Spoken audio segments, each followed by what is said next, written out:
Hello, hello. We are here at the eruption site now, August 10th in the afternoon, and Thor has just finished an interview with the national news, so he agreed kindly to give me a few minutes as well. So we're seeing some change here in the eruption, aren't we, Thor? What's going on? Yes, we're seeing significant changes. If you look at the eruption site behind me, you see there's still three sort of segments of two short and one longer segment of the original fissure active.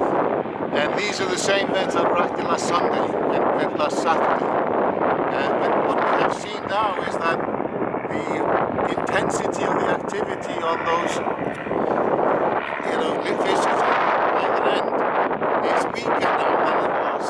And the intensity on the central segment is significantly more intense and is producing lava fountains now that I think are reaching like up to 75 meters, and maybe the absolutely biggest ones may be approaching 100 meters.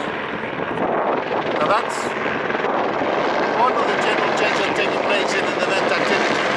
But also if you look at the northernmost vents, which are inactive now, we still see the remnant of the fissure that went up into the slope of the hill that is north of the fissure zone. So we had the fissure extending a little bit up there, and now they are almost buried.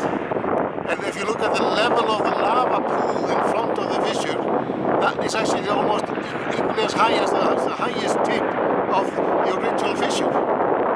Now, when the eruption started, that level of the lava pool was about 20-25 meters below. So that is a significant change. So not only have we had concentration of activity on a few vents, but we also have the whole vent system being elevated. Yes, and then what I also sense is that there's this horseshoe-shaped spatter kind of deposit building up, but there is a cone rumble starting to build up around each of those vents, and primarily around the central segment. Yes. And it's actually quite high, and it's actually increased in height significantly today. And there's a little bit of Fall to the east, and you can see also the gas plume. And so those are, the gas plumes are a constant feature of this, and to a large extent it's CO2 and water. And there's significant amount of carbon dioxide in these fumes as well, which is telling us that there's some magma coming from significant depth in this eruption. The other changes are that there's been significant advance of the lava flow front in Meradanis, the eastern part of Meradanis. okay. And the change from Sunday is such that the front has been elevated about 5 meters. Now it's higher than the lowest point in the pass that is through the ridge east of Meradan. So if it reaches the ridge, which it's only about 30-40 meters away from it at the moment, if it reaches it, then it can flow directly out of Meradan.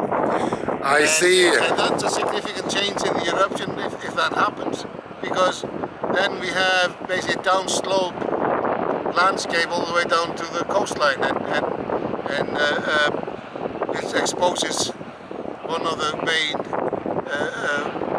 highways in the peninsula. And then it becomes a problem for infrastructure. So far it's been rather benign up here in the hills, and it's only filling these valleys up here in the hills. Nobody lives here, and I guess it's not good grazing ground either.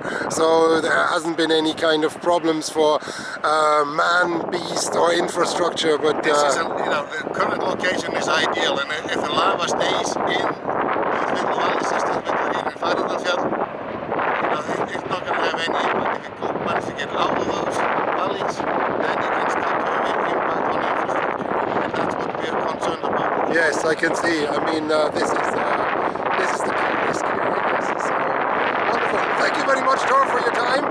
This is great. We'll be back in a little while, and there will be more. Let's see how this cone develops. I'm excited about it. So I'm going to close with a few shots, but thanks, Thor.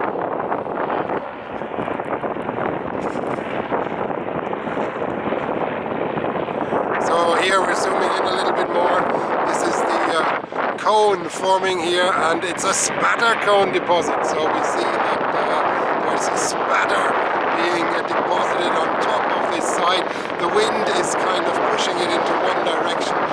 that's why we get material building up in one direction only, and the other side is open and it's flowing away from there.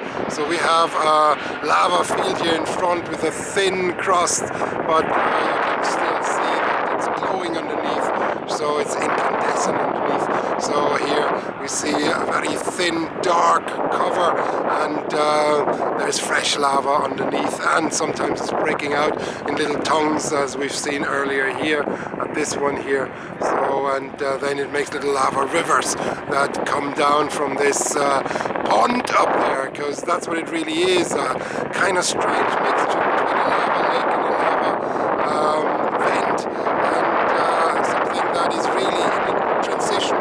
That's the only kind of way I can describe it. It's a transitional feature, and let's see what it wants to be when it's grown up, so to speak. And the vent can happen, or it can drain out if the lava reaches the other valley, as Thor said. So very curious to see how things develop here over the next few days.